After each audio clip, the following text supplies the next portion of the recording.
জামায়াতের নির্বাচনী প্রচারের অংশ হিসেবে বেলা ১২টায় মেহেরপুরের সরকারি বালক উচ্চ বিদ্যালয় মাঠে জনসভায় যোগ দেবেন দলীয় আমির ডাক্তার শফিকুর রহমান।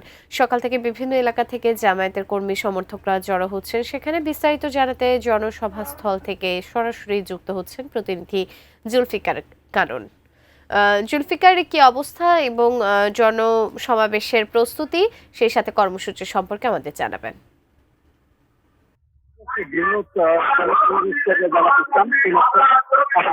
গতকাল থেকে মূলত এই আয়োজনটা ছিল এবং বিরাট মহোৎসব তৈরি করেছে মেহেরপুর শহরের সরকারি বয়েজ হাই স্কুল মাঠে।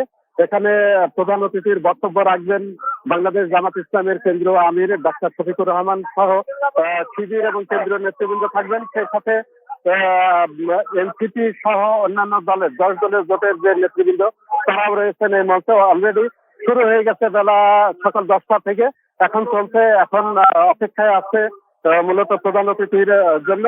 তারপরে সকাল থেকেই জামাত ইসলামীর এবং ইসলামী ছাত্র শিবির সহ অন্যান্য রাজনৈতিক দলের নেতৃবৃন্দ সকাল থেকে এসেছে, দলে দলে লোক এসেছে। এবং আমি যদি দেখাতে চাই, এই সরকারি বয়েজ হাই স্কুল মাঠ ইতিমধ্যে কানায় কানায় পরিপূর্ণ হয়ে গেছে এবং বিশেষ করে তারা ব্যানার, ফেস্টুন এবং তাদের যে দলীয় প্রতীক দাঁড়িপাল্লা এটা নিয়ে এসছে। মঞ্চেও চলছে তাদের বক্তৃতা।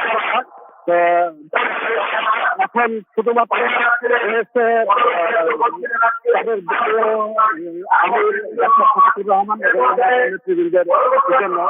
ইতিমধ্যে 10 দলের ভোটের তারা বক্তব্য দিয়েছে।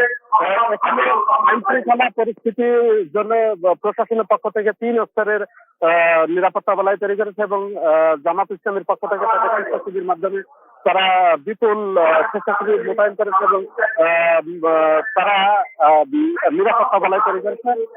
যে মাঠে এরা এই ছিল মেহেরপুর থেকে আমার কাছে জামাত ইসলামের সমাবেশ থেকে সর্বশেষ।